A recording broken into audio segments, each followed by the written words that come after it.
أما بعد فأعوذ بالله السميع العليم من الشيطان الرجيم. بسم الله الرحمن الرحيم. إن الذين آمنوا وعملوا الصالحات أولئك هم خير البرية جزاؤهم عند ربهم جنات عدن تجري من تحتها الأنهار خالدين فيها أبدا رضي الله عنهم ورضوا عنه ذلك لمن خشي ربه. وقال النبي صلى الله تعالى عليه وسلم: لا يؤمن أحدكم حتى أكون أحب إليه من والده وولده والناس أجمعين. وقال النبي صلى الله تعالى عليه وسلم: لا يؤمن أحدكم حتى يكون هواه تبعا لما جئت به.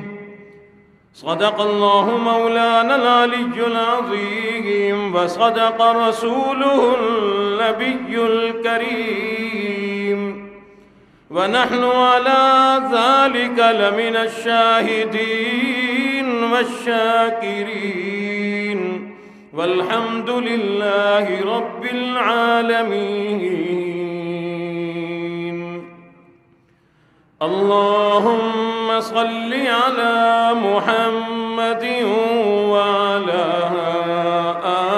آل محمد كما صليت على إبراهيم وعلى آل إبراهيم إنك حميد مجيد. اللهم بارك على محمد وعلى آل محمد كما باركت على إبراهيم وعلى آل إبراهيم إنك حميد مجيد.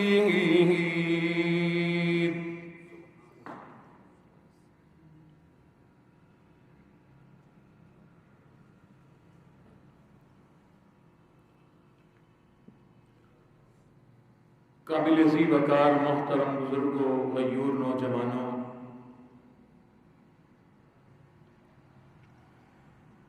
گزشتہ جمعے میں آپ حضرات کے سامنے قرآن مجید اور حدیث مبارکہ کے ذریعے سے یہ بات سمجھانے کی کوشش کی تھی. اللہ رب العزت ارشاد فرماتے ہیں، لوگوں ایک تمہاری چاہت ہے، ایک تمہاری پسند ہے، ایک میری اور میرے نبی کی پسند ہے. فرمایا تمہاری چاہت، تمہاری پسند تمہیں نقصان دے سکتی ہے، اللہ اور اس کے رسول کی پسند اپنانے میں کوئی نقصان نہیں ہو سکتا. حدیث مبارکہ کا اگر مطالعہ کریں تو بے شمار احادیث کی کتابوں میں ایسی باتیں ملتی ہیں کہ حضور علیہ الصلوۃ والسلام نے واضح لفظوں میں ارشاد فرمایا کہ یہ چیز مجھے پسند، کھانے میں، پینے میں، پہننے میں، سونے میں، گفتگو کرنے میں، معاملات میں حضور علیہ الصلوۃ والسلام نے کئی مرتبہ ارشاد فرمایا کہ مجھے یہ پسند. لیکن ایک بات جو میں نے آپ کے سامنے گزشتہ جمعے میں عرض کی، حضور علیہ السلام تشریف فرما ہے، صحابہ اکرام تشریف فرما ہے، امام الانبیاء نے صحابہ کو متوجہ کرتے ہوئے ارشاد فرمایا، لوگوں دنیا کی 3 چیزوں کی محبت اللہ نے میرے دل میں ڈال دی. اس سے مراد یہ نہیں کہ صرف وہی 3 چیزیں پسند، یہ ایک خاص موقع کی بات ہے، اور اللہ رب العزت اس موقع پر ہمیں اور بھی بے شمار قیمتی باتیں دینا چاہتے تھے. حضور علیہ الصلوۃ والسلام نے اس موقع پر ارشاد فرمایا، اے صحابہ اکرام کی جماعت، رب کائنات نے 3 چیزوں کی محبت میرے دل میں ڈال دی. فرمایا الطیب، خوشبو کی پسندیدگی میرے دل میں آ گئی، خوشبو مجھے بڑی پسند ہونے لگی. حالانکہ امام الانبیاء کا جسم اطہر ہی رب کائنات نے ایسا بنایا تھا، آپ کے جسم اطہر سے بغیر خوشبو لگائے خوشبوئیں آیا کرتی تھی. صحابہ اکرام گواہ ہے، ازواج مطہرات گواہ ہے. اما عائشہ صدیقہ رضی اللہ تعالیٰ عنہ ارشاد فرماتی ہے، حضور علیہ الصلوۃ والسلام کو خوشبو لگانے کی ضرورت نہیں تھی، یہ دنیا کی خوشبوئیں امام الانبیاء کے پسینے مبارک کے نکلنے والے پسینے سے آنے والی خوشبو کا مقابلہ دنیا کی کوئی خوشبو نہیں کر سکتی. جس میں اطہر سے ہی سمجھو عطر نکلا کرتا تھا. ہمارے جسم سے پسینہ نکلتا ہے، حضور کے جسم سے گرمی میں پسینے کی صورت میں پسینہ نہیں بلکہ موتی کے قطرے اور جنت سے بھی اعلیٰ خوشبو آیا کرتی تھی.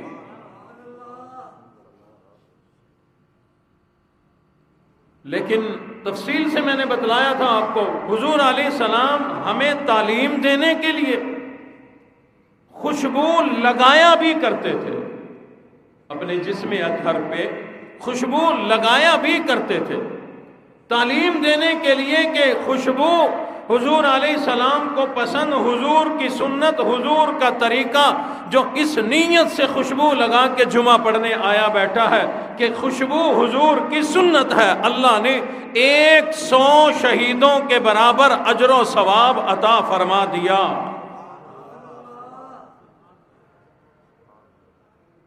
بہرحال حضور علیہ الصلوۃ والسلام نے ارشاد فرمایا الطیب، خوشبو مجھے بڑی پسند. دوسری بات ارشاد فرمائی والنساء وفی روایت والمرأة الصالحہ، فرمایا نیک عورت ایسی عورت خدمت کرے تو اپنے شوہر کو راضی کر دے اور سجدہ کرے تو رب کو راضی کر دے. فرمایا ایسی عورت مجھے بھی پسند ہے، میں محمد الرسول اللہ کو بھی پسند، میرے اللہ کو بھی پسند.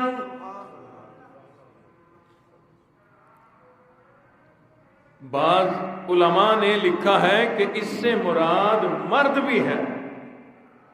ایسا مرد خدمت کرے تو مخلوق کو راضی کر دے، سجدہ کرے تو رب کو راضی کر دے. مد مقابل ایسا مرد، ایسی عورت جو رب کو بھی راضی نہ کر سکے، نہ خالق کو راضی کیا نہ مخلوق کو. مخلوق خدمت سے ہی راضی ہوتی ہے، ہم لوگ صرف خدمت لینا چاہتے ہیں کہ کوئی دوست ہو میری خدمت کرے، بھائی میری خدمت کرے، اولاد میری خدمت کرے. ہمیں صرف خدمت لینے کا پتہ ہے، خدمت دینے، خدمت کرنے کا ہمیں پتہ کوئی نہیں. بہرحال فرمایا ایسی عورت سجدہ کرے رب کو راضی کر دے، خدمت کرے اپنے شوہر کو راضی کر دے۔ اگر انہی الفاظ کو دیکھا جائے تو اس سے ہمیں یہ بات پتہ چلتی ہے، گھر میں میری رہنے والی مائیں بہنیں بیٹیاں، ان کا یہ طریقہ ہونا چاہیے۔ گھر میں لڑائی جھگڑے ختم ہو جائیں گے، گھر کی پریشانیاں ختم ہو جائیں گی، گھروں کی بے برکتیاں ختم ہو جائیں گی اگر گھر میں رہنے والی خواتین اپنے گھر کے جتنے افراد ہیں ان کو خدمت کے ذریعے، کھلانے پلانے کے ذریعے، ان کی خدمت کے ذریعے انہیں راضی کر دے، سجدہ کرے رب کو راضی کر دے۔ فرمایا حضور علیہ السلام نے ایسی عورت مجھے بھی پسند، میرے اللہ کو بھی پسند۔ دراصل اپنی پسند بتلا کر حضور نے ہمیں جنت میں جانے کا راستہ دکھایا۔ اور تیسری اپنی پسند بتلائی، فرمایا وَجُعِلَتْ قُرَّةُ عَيْنِي فِي الصَّلَاةِ، فرمایا لوگوں نماز تو میرے آنکھوں کی ٹھنڈک ہے۔ دو چیزوں کے بارے میں فرمایا، خوشبو پسند، نیک عورت پسند، اور تیسری پسند کا عجیب جملے میں اظہار فرمایا، فرمایا وَجُعِلَتْ قُرَّةُ عَيْنِي فِي الصَّلَاةِ، نماز تو میری آنکھوں کی ٹھنڈک ہے۔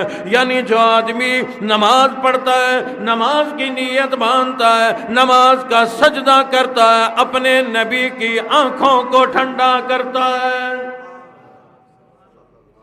ظاہری ٹھنڈک اس سے مراد نہیں، پہلے وقتوں میں بزرگ دعائیں دیا کرتے تھے کہ اللہ اولاد کی طرف سے تمہاری آنکھیں ٹھنڈی کرے، مراد یہ اولاد فرما بردار ہو، خدمت کرنے والی ہو، محبت کرنے والی ہو، ایسی اولاد ہو ان کو دیکھے تیری آنکھیں ٹھنڈی ہو جائیں۔ حضور علیہ الصلوۃ والسلام نے جب اپنی پسند کی باتیں ارشاد فرمائی، خاموشی اختیار کی، حضرت ابو بکر صدیق کھڑے ہو گئے، عرض کرنے لگے اللہ کے حبیب نبی، تین چیزیں دنیا کی مجھے بھی بڑی پسند۔ اللہ اکبر، کیا نقشہ ہوگا وہ، کیا وہ نقشہ ہوگا، صحابہ اکرام ہے، کیا محبت بھرے یہ انداز ہے۔ عرض کرنے لگے آقا تین چیزیں مجھے بھی بڑی پسند، حبب الی من الدنیا ثلاث، دنیا میں تین کام کرنا مجھے بھی بڑے پسند ہے۔ حضور علیہ الصلوۃ والسلام نے بڑی ہی محبت سے حضرت ابو بکر صدیق پر اپنی نظریں ڈالی، ان کے چہرے کو دیکھا، فرمایا ابو بکر ذرا بتلا تجھے کیا باتیں پسند ہیں، تجھے کیا کام کرنا پسند ہے۔ حضرت ابو بکر صدیق نے جو پہلی ہی بات ارشاد فرمائی، حضرت عمر رضی اللہ تعالیٰ عنہ فرماتے ہیں جب حضرت ابو بکر کھڑے ہوئے میں سمجھ گیا یہ اپنی تین باتیں بتلائیں گے جس طرح امام الانبیاء نے بتلائی ہیں۔ میرے بھی دل میں تھا آج میں ایسی تین باتیں بتلاؤں گا کہ کوئی مقابلہ نہ کر سکے گا، لیکن ابو بکر صدیق نے جب اپنی پسند کی باتیں بتلائی، ہم اللہ اکبر کا نعرہ لگا کر کے مان گئے ابو بکر کا مقابلہ کوئی نہیں۔ اور عجیب ہیں تینوں باتیں جو حضرت ابو بکر صدیق نے اپنی پسند بتلائی۔ حضور علیہ السلام نے فرمایا ابو بکر بتلاؤ تمہیں کیا پسند؟ عرض کرنے لگے آقا پہلی پسند تو یہ ہے کہ النظر الی وجہک، اللہ اکبر۔ عرض کی آقا آنکھیں میری ہو چہرہ آپ کا ہو، النظر الی وجہک، آقا میری آنکھیں ہو آپ کا چہرہ انور ہو، دیدار کرتا رہوں، دیدار کرتا رہوں، میری زندگی گزر جائے۔ فرمانے لگے النظر الی وجہک، آقا اکھ میری ہووے تک تیری ہووے، آقا میری آنکھیں ہو آپ کا رخ انور ہو، میری آنکھیں ہو آپ کا وضوحا چہرہ انور ہو، دیدار کرتا رہوں کرتا رہوں۔ یہ آپ کے چہرہ انور کا دیدار کرنا دنیا کی ہر دولت ہر چیز سے مجھے زیادہ پسند ہے، اور میری تمنا ہے یہی کام کرتے کرتے آپ کا دیدار کرتے کرتے میری زندگی تمام ہو جائے۔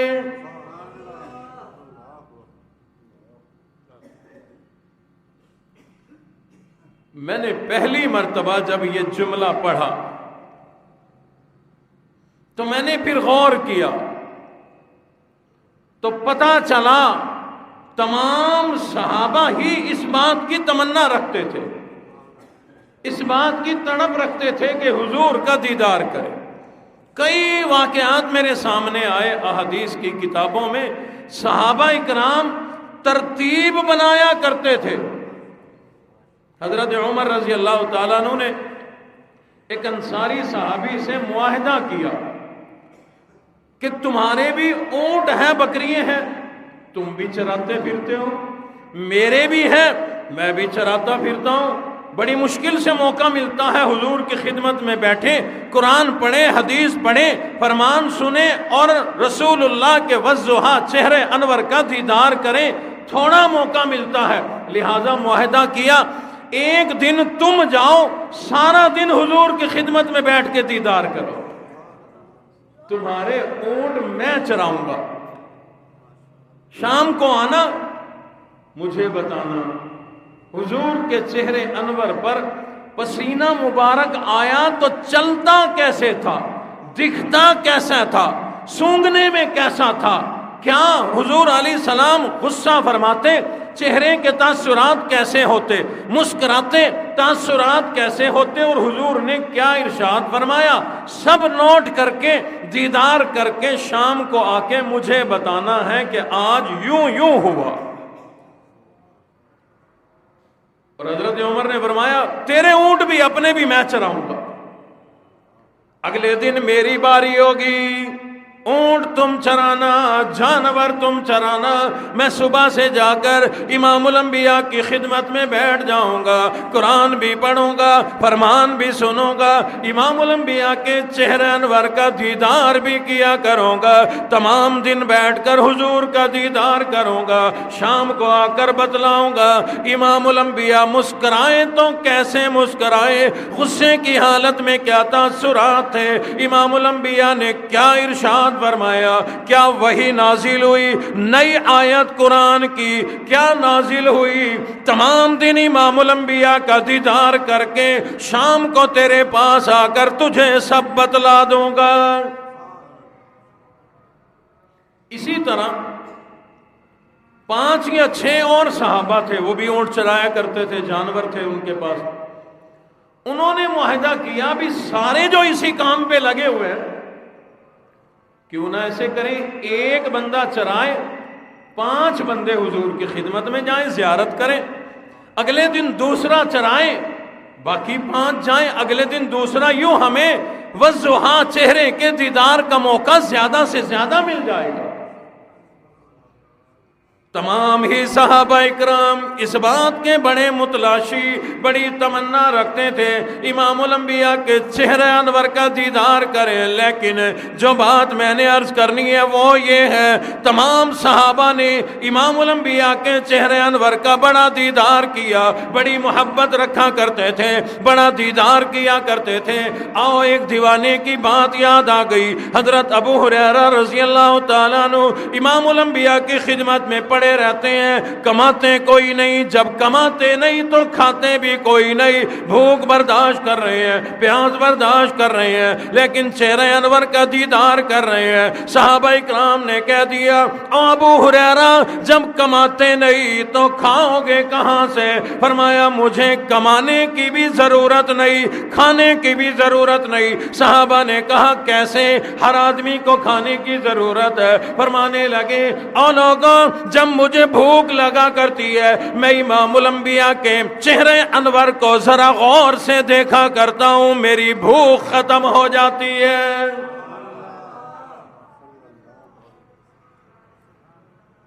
پڑھا لکھا دور ہے، لوگ کہیں گے کہ کسی کو دیکھنے سے بھی بھوک ختم ہوتی ہے۔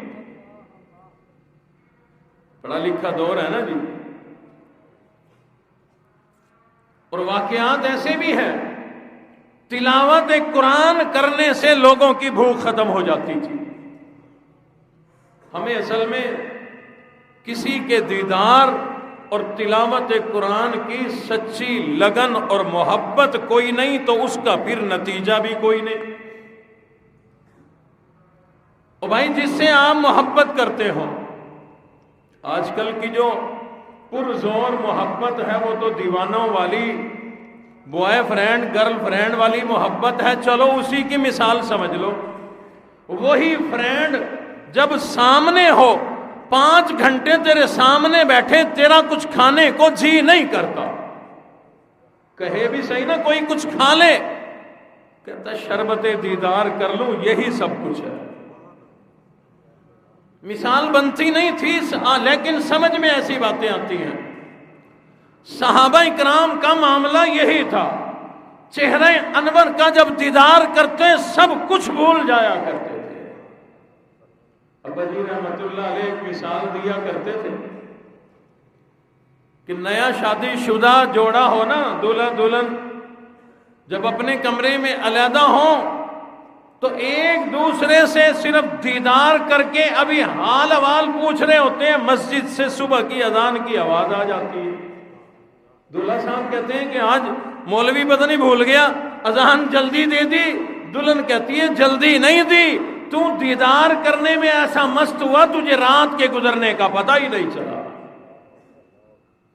سیدنا ابو بکر صدیق رضی اللہ تعالیٰ عنہ نے عرض کر دیا آقا میری پہلی پسند النظر الی وجہک، آپ کے رخ انور کا دیدار کرتے رہنا مجھے بڑا پسند ہے۔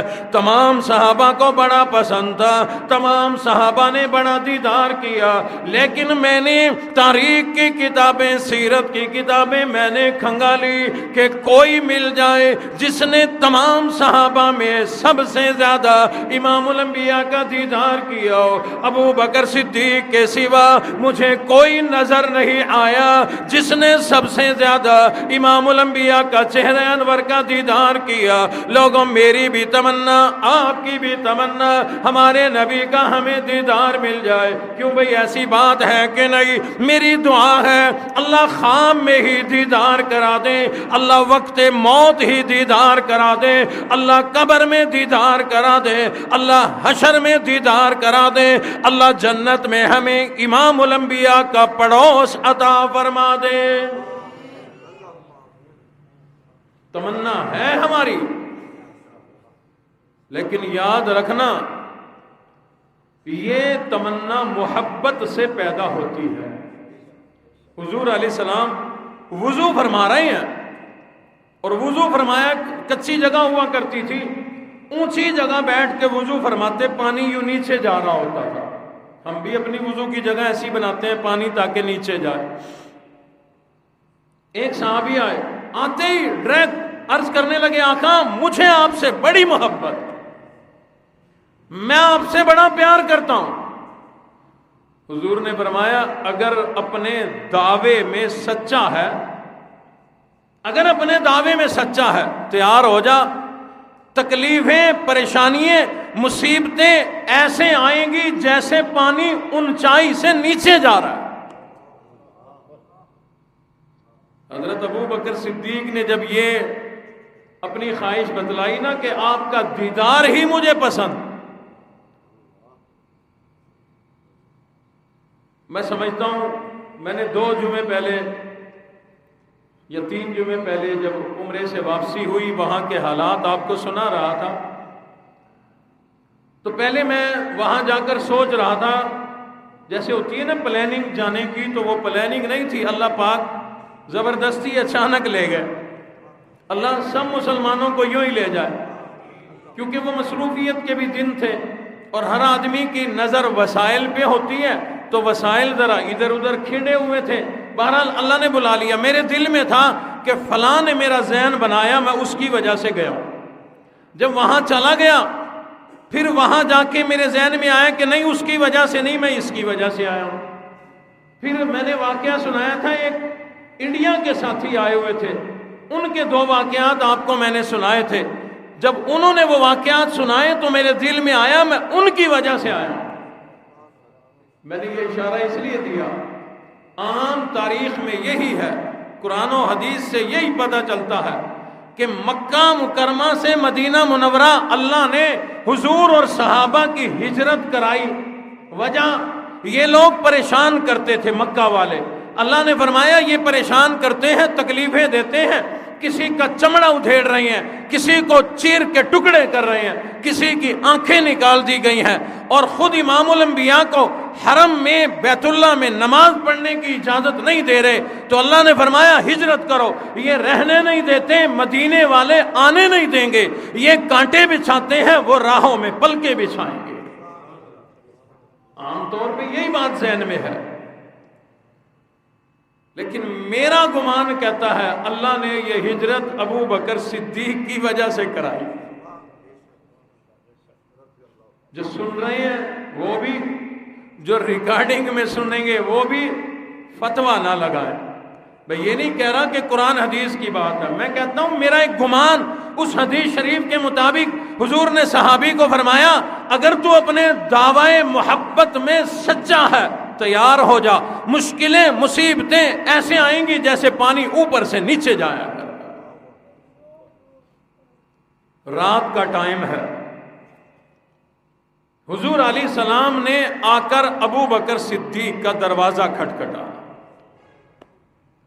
حضرت ابو بکر صدیق نے رات کے پچھلے پہر سیکنڈ سے پہلے آ کر دروازہ کھول دیا۔ حضور نے فرمایا ابو بکر تجھے نہیں پتا مکے والے دشمن ہیں، کچھ بھی ہو سکتا ہے، تو نے پوچھا ہی نہیں بھی کون ہے، دروازہ کھول دیا۔ پوچھنا تو چاہیے تھا، کوئی دشمن ہوتا نقصان پہنچا دیتا۔ عرض کرنے لگے آقا میں جان گیا تھا دشمن کوئی نہیں بلکہ جگری یار آ گیا، میں جان گیا تھا آپ آ گئے۔ حضور نے فرمایا ابو بکر تمہیں کیسے پتا چلا؟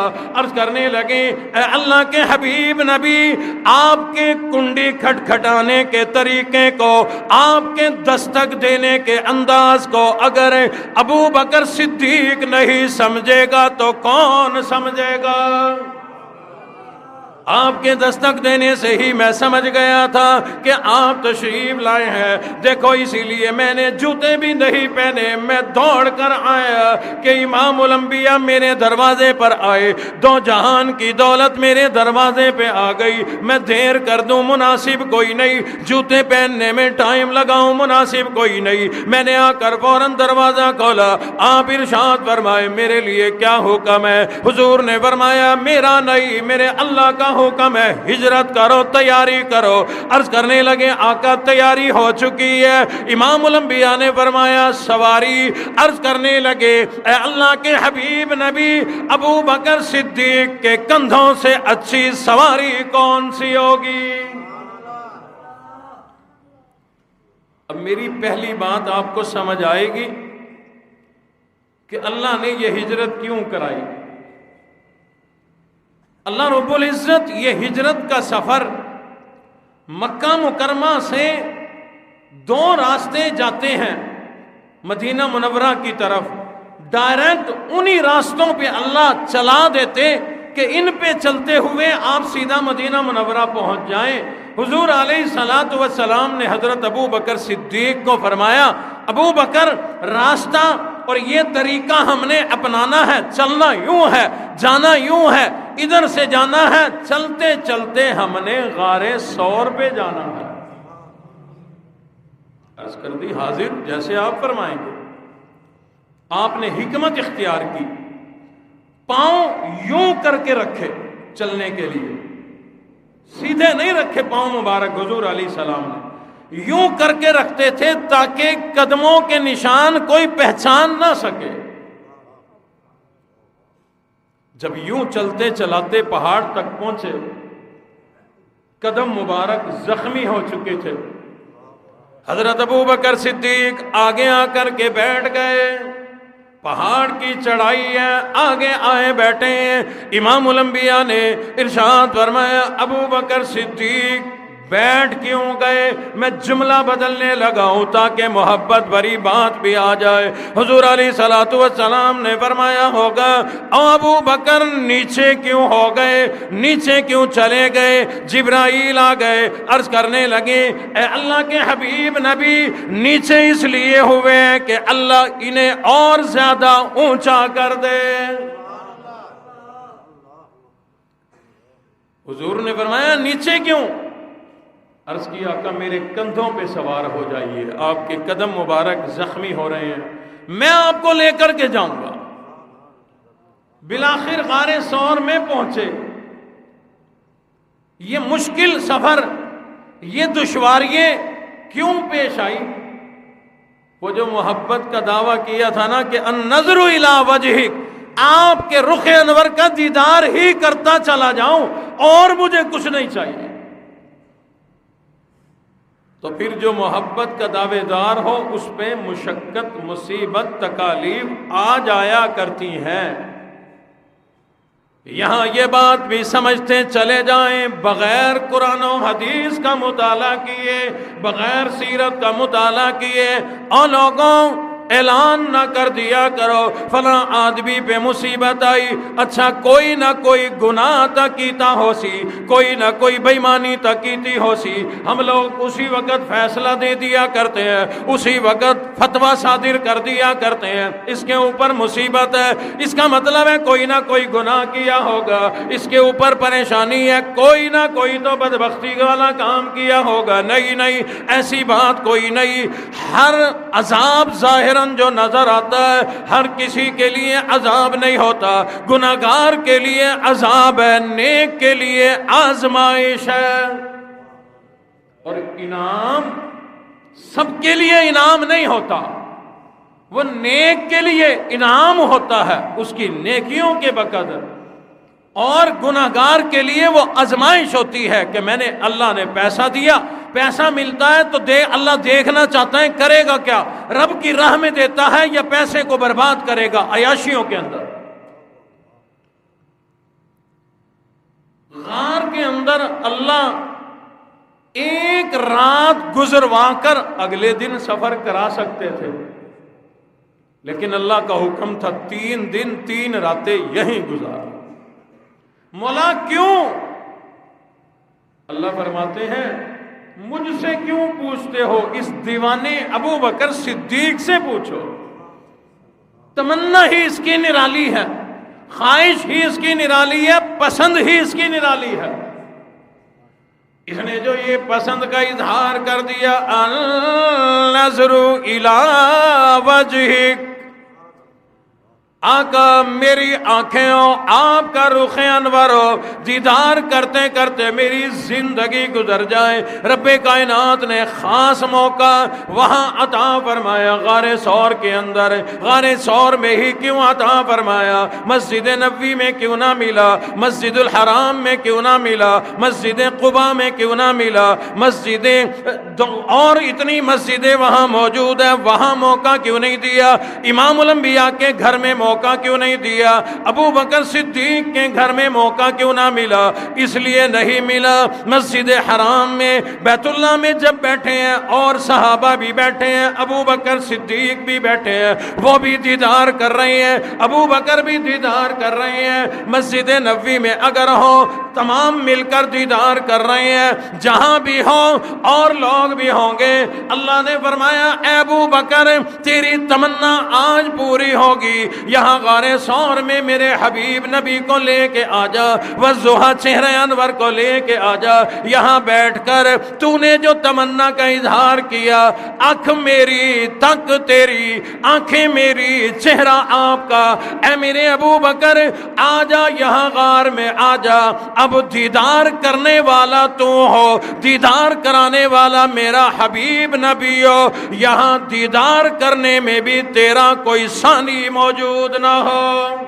نعرہ تکبیر، شان رسالت، ختم نبوت، ابو بکر صدیق، عمر بن خطاب، عثمان غنی، علی مرتضیٰ، حسن حسین، قاری محمد بلال حنیف، قاری محمد حنیف، نعرہ تکبیر۔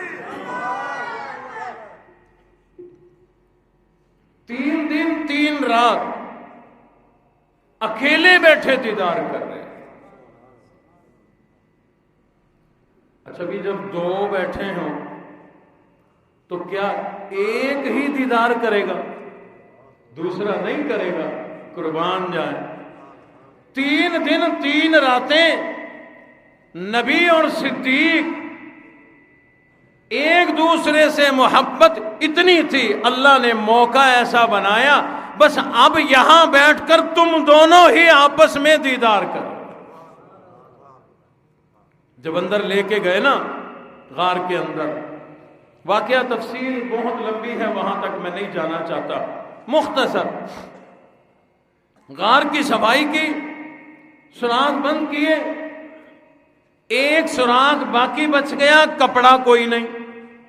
روایات میں ہے پگڑی مبارک اتاری حضرت ابو بکر صدیق نے، ٹکڑے کیے، لگاتے گئے، ابھی سراغ باقی ہیں، قمیض بھی اتار کے لگا دی، پھر بھی پورے نہیں ہوئے، تو پھر یوں اپنی ایڑی سوراخ پہ لگا کر عرض کی آقا اب تشریف لے آئے۔ سنسان علاقے میں پہاڑوں پر وہ غار ہے، اللہ سب کو زیارت نصیب فرمائے، اللہ وہاں جانے کا جذبہ بھی دے۔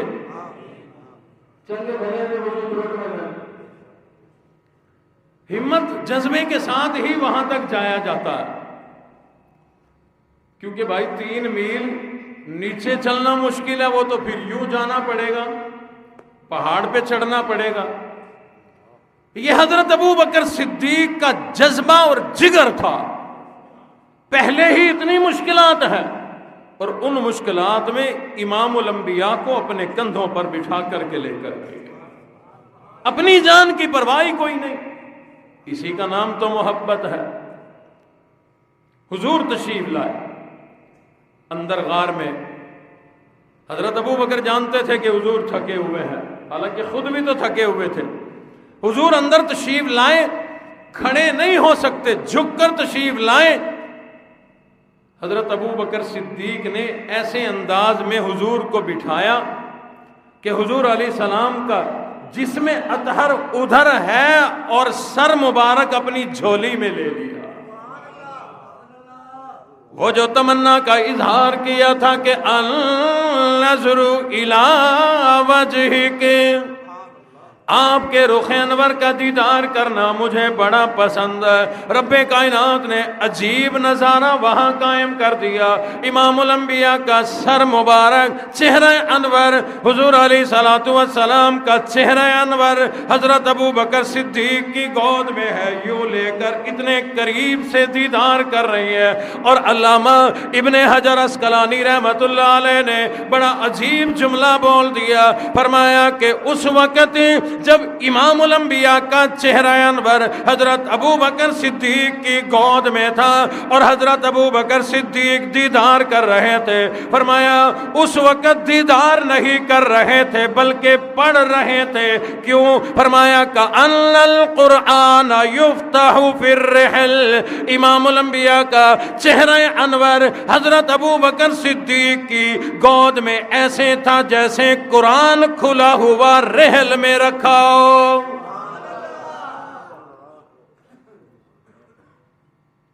اور اسی دوران مشقت اور بھی برداشت کی، سانپ نے بھی ڈنگ مارا وہ بھی برداشت کیا۔ اللہ نہ کرے کسی کو یہ سانپ یا کوئی موذی جانور ڈنگ مارے، زہر کی وجہ سے پیاس بڑی شدید لگتی ہے، تلخی بڑی آتی ہے، وہ بھی برداشت کی۔ کیوں؟ حضور علیہ السلام نے صحابی کو فرمایا تھا اگر محبت سچی ہے، دعوی محبت سچا ہے، پھر تیار ہو جا، مشکلیں ایسی آئیں گی، پریشانیاں تکلیفیں ایسے آئیں گی جیسے اونچائی سے پانی نیچائی کی طرف جایا کرتا ہے۔ کمتر مرحوم نے اس موقع کی ترجمانی بڑی اعلیٰ کی ہے، پھر آگے چلنا چاہتا ہوں۔ کہتا ہے کہ ہل مٹھیاں راتاں غار دیا، حالانکہ ہیں تو تکلیفوں والی راتیں، ہیں تو پریشانی والی راتیں، لیکن ابو بکر صدیق کا ان تکلیفوں میں سینہ ٹھنڈا ہو رہا ہے، دیدار کر کے آنکھیں ٹھنڈی ہو رہی ہے۔ اسی کو کمتر کہتا ہے ہل مٹھیاں راتاں غار دیا، سائنال جو گزریاں کلیاں نے، صدیق دی سارے یاراں تو رب وکھریاں رحمتاں گھلیاں نے، آئی پہلی منزل غار دیے، ازمائش یار دے پیار دیے، آئی پہلی منزل غار دیے، ازمائش یار دے پیار دیے، عاشق نے ضرباں ناگ دیا، کئی وار تلی تے جھلیاں نے، ہل مٹھیاں راتاں غار دیا، سائنال جو گزریاں کلیاں نے۔ اللہ اکبر، کیا تکلیفیں وہاں برداشت کی ہے، ادھر اپنے کندھوں پہ اٹھا کر کے لے گئے، یہ تکلیف بھی برداشت کی، ہر طرف سے دشمنوں کا خوف ہے، یہ تکلیف بھی برداشت کی، ادھر سانپ نے ڈنگ مارا، یہ بھی تکلیف برداشت کی۔ یہی وجہ ہے رب کائنات نے اس موقع پر قرآن کی کئی آیتیں حضرت ابو بکر صدیق کی عظمت میں اتار دی۔ بہرحال میں عرض کر رہا تھا حضرت ابو بکر صدیق نے صحابہ اور امام الانبیاء کی موجودگی میں اپنی پسند کا اظہار فرما دیا۔ عرض کرنے لگے اے اللہ کے حبیب نبی، تین چیزیں مجھے بھی بڑی پسند ہے۔ فرمایا ابو بکر بتلاؤ تمہیں کیا پسند ہے؟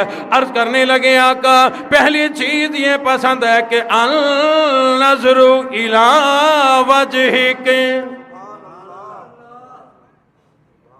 دوسری پسند بتلائے۔ فرمایا وَإِنفَاقُ مَالِي عَلَىٰ أَمْرِكَ،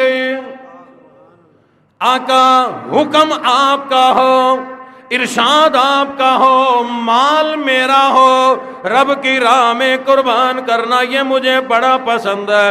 اپنا مال آپ کی آنکھ کا اشارہ ہو جائے، آپ کی انگلی کا اشارہ ہو جائے، بس مجھے پتہ چل جائے آپ کے حکم پر، آپ کی خواہش پر، آپ کی تمنا پر اپنا سارا مال قربان کرنا مجھے بڑا پسند ہے۔ کبھی کبھی جذبات میں ہم بھی کہہ دیا کرتے ہیں کہ اللہ کی راہ میں دینا بڑا پسند ہے، اور کبھی کہیں مطالبہ ہو جائے تو پھر ذہن میں آتا ہے کہ نہیں بھائی پیچھے بیوی بچے بھی ہیں، کاروبار بھی برباد ہو جائے گا۔ لیکن حضرت ابو بکر صدیق یہ تو سچا دیوانہ، سچا پروانہ امام الانبیاء کا عرض کر دی آقا دوسرا کام مجھے پسند ہے، وَإِنفَاقُ مَالِي عَلَىٰ أَمْرِكِ، آپ کے حکم پر اپنا مال قربان کرنا مجھے بڑا پسند ہے۔ ہر موقع پہ اپنا مال قربان کیا، ہر موقع پہ لا لا کے دیا۔ حضور علیہ الصلوۃ والسلام حضرت ابو بکر صدیق کے مال میں ایسے مال استعمال کرتے تھے جیسے کوئی اپنا مال استعمال کرتا ہے، یعنی کھلی چھوٹ تھی، کھلی اجازت تھی حضرت ابو بکر صدیق کی طرف سے۔ حضور علیہ السلام کے لیے احادیث میں یہ بات موجود ہے، حضور ابو بکر صدیق کے مال کو جیسے بندہ بغیر پوچھے اپنی مرضی سے اپنے مال کو استعمال کرتا ہے، حضرت ابو بکر صدیق کے مال کو حضور یوں استعمال کیا کرتے تھے۔ اور کبھی ابو بکر صدیق کے چہرے کے تاثرات نہیں بدلے، یکا مال دیتیاں نے یکا خرچیاں نے، نہیں دیکھ کے خوش ہوتے تھے۔ کئی جملے ایسے ہوتے ہیں عام دنیا کے، ایسے موقع کی بات سمجھا جاتے ہیں۔ میں ایک دوست کے پاس گیا ہوا تھا، بڑی محبت کرتا ہے، بچپن کا دوست ہے، تو کھانا ہم کھا رہے تھے تو وہ اچھی اچھی بوٹیاں میرے آگے رکھ رہا تھا۔ میں نے کہا تو بھی تو کھا، کہنے لگے قاری صاحب آپ کھاؤ گے مجھے لگے گا، آپ کھاؤ گے مجھے لگے گا۔ میں نے پھر اس کو واقعہ سنایا۔ آج یہ محبت بھری باتیں آگے چلنے نہیں دیتی، میرا ارادہ تھا کافی کچھ سنا دوں گا۔ بہرحال میں نے ان کو واقعہ سنایا کہ ہجرت کی یہی سفر ہے، ہجرت والا۔ حضور علیہ السلام اور حضرت ابو بکر صدیق سفر میں ہے۔ ایک آدمی چرواہا بکریے جانور چرا رہا تھا، حضرت ابو بکر صدیق نے اس سے پیسے طے کیے کہ ہم نے دودھ لینا، پیسے طے ہو گئے، دے دیے۔ وہ نکالنے لگا، کہا نہیں ایسے نہیں، جنہوں نے پینا ہے وہ بڑی لطیف ہستی ہے، وہ بڑی پاک شفاف ہستی ہے، اس دودھ کو بھی پاک صاف کر کے لینا ہے۔ کہا جی کیسے لوگے؟ کہیں سے کوئی انتظام کیا ہوگا۔ ایک کپڑا برتن کے اوپر بچھایا، ململ کا کپڑا جیسے باریک ہوتا ہے چھاننے کے لیے، پہلے اس برتن کو دھویا، پھر کپڑا بچھایا، دودھ نکالنے والے کو کہا اپنے ہاتھوں کو دھو لے، اس کے ہاتھ دھلوائے، بکری کے تھن دھوئے، فرمایا اب دودھ نکالو۔ جب دودھ نکلا تو لا کر کپڑا ہٹا کر لا کر حضور کی خدمت میں پیش کیا۔ سفر میں تھے، بھوک بھی لگی تھی، پیاس بھی لگی تھی، حضور علیہ السلام پینے لگے، حضور پی رہے ہیں۔ اب حضرت ابو بکر صدیق خود فرماتے ہیں پی حضور رہے تھے جا میرے اندر رہا تھا، پی حضور رہے تھے دل میرا خوش ہو رہا تھا۔ نعرہ تکبیر! یہاں ایک بڑی قیمتی بات بھی سمجھا جاؤں، آپ کے ساتھ بھی بنی ہوگی، ہمارے ساتھ بھی بنتی ہے ایسی۔ بعض کھانا پکاتے ہیں مہمان کو کھلانے کے لیے اور بعض پکاتے ہیں ٹرخانے کے لیے۔ ٹرخانے والا کھانا جو ہے وہ دو طرح کا ہوتا ہے، ایک تو بھائی مرچیں تیز کر دو، نہ اندر جاوے نہ ختم ہوئے۔ کیوں جی؟ اندر جاوے گا تو ختم ہوئے گا نا، ایک ہی ڈونگا 10 بندوں کو کافی۔ یہ نہ کھلانے والی بات۔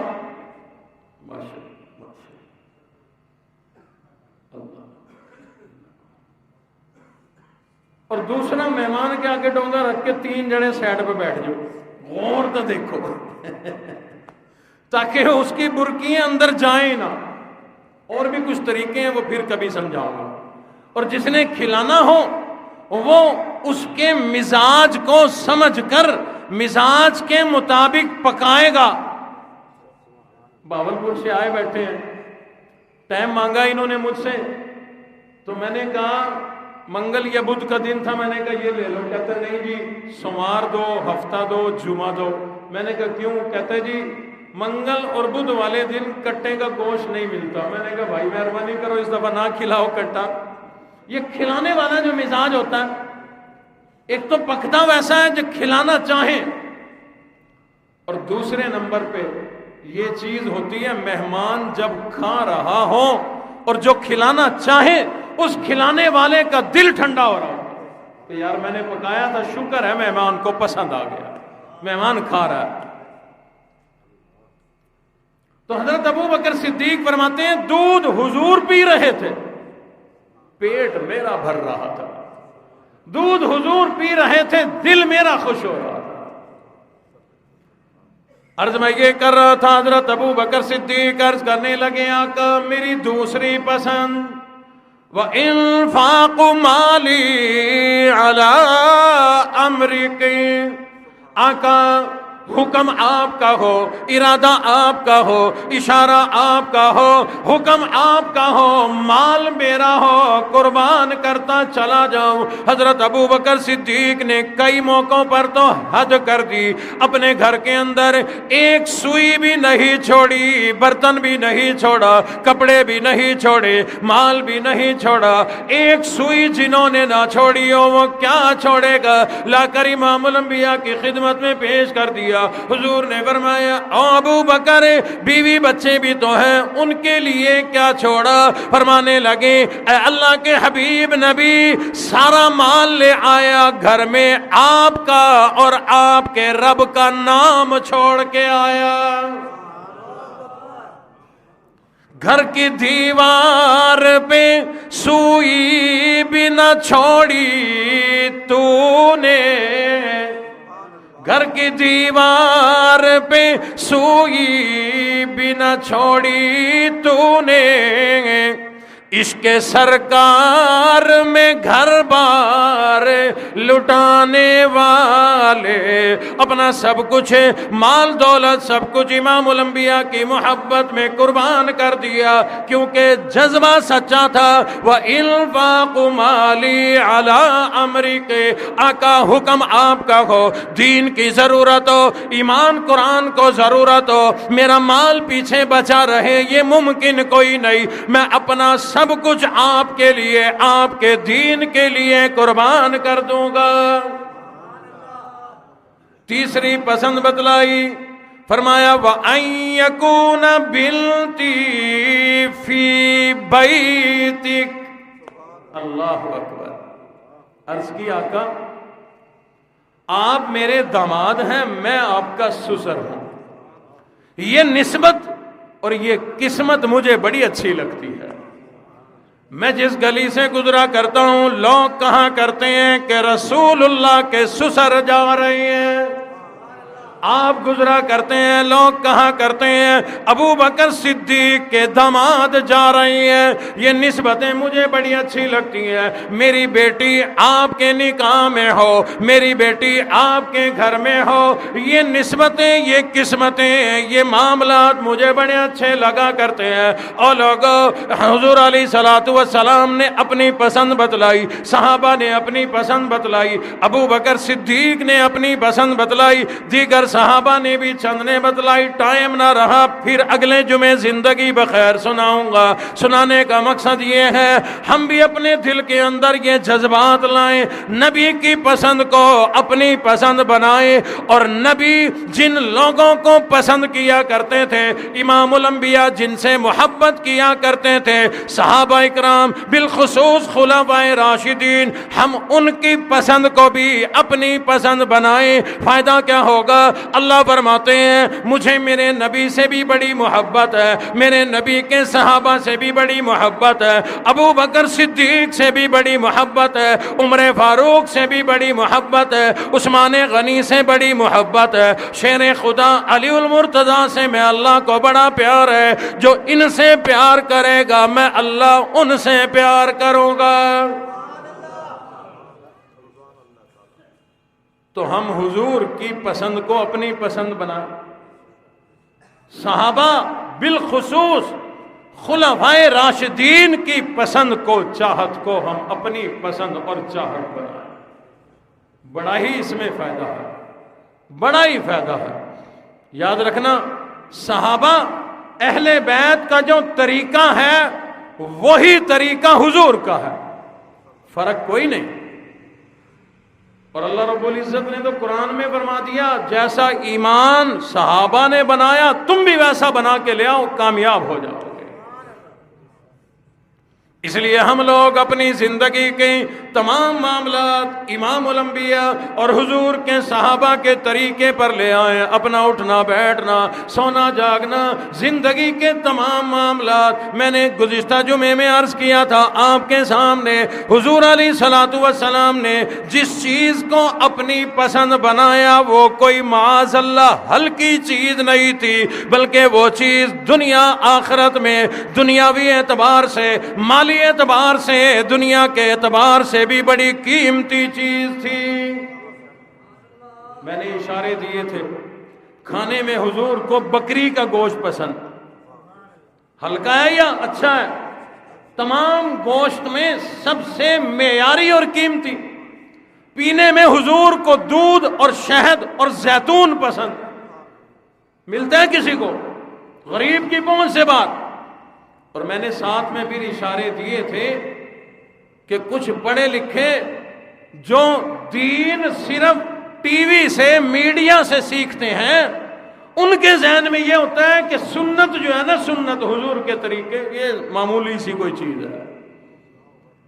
آج تو جدید دور ہے، آج تو ترقی کا سپر پاوریں، چاند پر پہنچ گئی، ہم ابھی سنتوں کی بات کر رہے ہیں۔ او بھائی چاند پہ جانا کامیابی نہیں، چاند پہ جانا کامیابی اگر ہوتی تو حضور چاند پہ جاتے، عرش پہ نہ جاتے۔ چاند پہ جانا کامیابی ہوتی تو حضور چاند پہ جاتے، چاند کو پاس نہ بلاتے۔ اور چاند پہ جانا کامیابی ہوتی تو چاند دو ٹکڑے کیوں ہوتا؟ حضور علیہ الصلوۃ والسلام کے طریقوں اور اشاروں میں جیسے پاور اس وقت تھی آج بھی ہے۔ ایک جگہ پر فتح نہیں ہو رہی، صحابہ اکرام ہے، جنگ کر کر تھک گئے، فتح نہیں ہو رہی۔ حضرت عمر کو پیغام بھیجا، جو کمانڈر تھے، انہوں نے کہ ہم تو بھئی تھک گئے، بتاؤ اب کیا کریں۔ حضرت عمر بھی تو عمر، وہ ہستی جنہیں مانگا گیا ہو، تمام صحابہ مرید ہیں، عمر حضور کی مراد ہے۔ عجیب جواب دیا، لکھ کے دے دیا، لے جاؤ کمانڈر کو دو۔ اس نے جب پرچی کھولی، لکھا ہوا تھا حالات کا جائزہ لو، کوئی سنت تو نہیں چھوڑ رہے۔ دیکھا ساری سنتیں پوری ہیں، سر جوڑے تو پتا چلا مصروفیت میں مسواک نہیں یاد رہی، مسواک کرنا یاد کوئی نہیں۔ انہوں نے کہا ہتھیار رکھو ایک سائڈ پہ، بندے بھیجے مسواکیں بنا کے لاؤ، لائے، سب میں تقسیم کر دی، لین بنا کے کہا سب بنا کے مسواک کرو سارے۔ اب مسواک کر رہے ہیں، ادھر دشمنوں کا ایک بندہ مخبر، وہ کہیں چھپا بیٹھا تھا، دیکھ رہا تھا، دوڑا وہاں سے، جا کر کے پیغام دیا، او بھائی بھاگو بھاگو۔ کہا کیا ہوا؟ وہ کہتا ہے کچے چبانے کا ارادہ ہے۔ کیا ہوا؟ کہتے ہیں انہوں نے اسلحہ سائیڈ پہ رکھ دیا، تلواریں سائیڈ پہ رکھ دی، اب وہ دانت تیز کر رہی ہیں، اور دانت تیز کرنے کا مقصد تم سمجھ سکتے ہو، سارے بھاگے، بغیر لڑائی کے جنگ فتح ہو گئی۔ ہم کہتے ہیں جی سنت تو عام سی چیز ہے جی، مسواک ہے، اور یہ مسواک نہیں، حدیث شریف میں ہے کہ مسواک نماز وضو یہ مومن کا ہتھیار ہے۔ تو جملہ بول دو غلط نہ ہوگا، یہ مسواک نہیں، یہ تلوار ہے۔ اللہ رب العزت سے دعا ہے اللہ ہمیں حضور علیہ السلام، صحابہ اور اہل بیت کے طریقوں پر چلتے ہوئے زندگی گزارنے کی توفیق عطا فرمائے۔ وآخر دعوانا ان الحمد للہ رب العالمین۔ اللہم صلی علی سیدنا و مولانا محمد وبارک وسلم وسلم علیہ۔ اللہم اعنا علی ذکرک و شکرک و حسن عبادتک۔ پروردگار عالم ہم سب کے صغیرہ کبیرہ گناہوں کو معاف فرما۔ یا اللہ ہم سب کی تمام مشکلوں کو آسان فرما، تمام مریضوں کو شفائے کاملہ عاجلہ مستمرہ نصیب فرما۔ پروردگار عالم جن لوگوں نے بھی جس جس دعا کے لیے ہمیں کہا، کئی ساتھیوں کے مریض ہیں ان کی دعاؤں کے لیے کہا، کچھ کے کاروباری حال اچھے نہیں، مولا سب کے لیے ہماری دعاؤں کو قبول فرما، ہم سب کو سکھ، صحت، برکت، عافیت اور اسلام والی لمبی زندگی عطا فرما۔ میرے درجہ قرآن کے استاد محترم قاری مبین الحق عثمانی صاحب تشریف فرما ہے، کافی ہی دنوں سے بیمار ہیں، دعا کریں اللہ صحت تندرستی والی لمبی زندگی عطا فرمائے۔ ایسے ہی ہمارے محترم بھائی حافظ جمشید صاحب 3-4 دنوں سے طبیعت ان کی شدید خراب ہے، دعا کریں اللہ انہیں بھی شفائے کاملہ عطا فرمائے۔ جی قاری ہمارے استاد محترم قاری مبین الحق صاحب کے بھائی جان گزشتہ ہفتے میں دنیا سے رخصت ہو گئے، اللہ رب العزت ان کی کامل بخشش فرمائے۔ کراچی میں رہتے تھے وہیں دنیا سے رخصت ہوئے، اللہ ان کے درجات کو بلند فرما۔ مولا ہمارے والدین، آبا و اجداد، دوست احباب، رشتہ دار جتنے بھی لوگ دنیا سے چلے گئے، اللہ سب کی کامل بخشش فرما، اللہ سب کی کامل مغفرت فرما، ہمیں صراط مستقیم پر چلنے کی توفیق عطا فرما۔ ربنا تقبل منا انک انت السمیع العلیم وتب علینا انک انت التواب الرحیم۔ دین کی نسبت سے، والد صاحب کی نسبت سے جیسے پاکستان کے لوگ محبت رکھتے ہیں، اسی طرح اور ممالک کے لوگ بھی بڑی محبت رکھتے ہیں، میرے ساتھ بذریعہ فون رابطے میں رہتے ہیں۔ انہی میں سے ایک ساتھی بھائی قربان صاحب انڈیا سے تشریف لائے ہوئے ہیں یہاں پاکستان، اور آج جمعے میں بھی تشریف فرما ہے۔ اللہ اس نوجوان کی زندگی میں برکتیں عطا فرما، یا اللہ ان کے روزی رزق میں، کاروبار میں برکتیں عطا فرما۔ مولا یہ دین اور دین والوں کی محبت میں یہاں تشریف لے آئے، اللہ ان نسبتوں اور محبتوں کو قبول فرما کر دنیا آخرت میں اس کا صلہ اور بدلہ عطا فرما۔ وصلی اللہ تعالی علی خیر خلقہ محمد وعلی آلہ واصحابہ اجمعین برحمتک یا ارحم الراحمین۔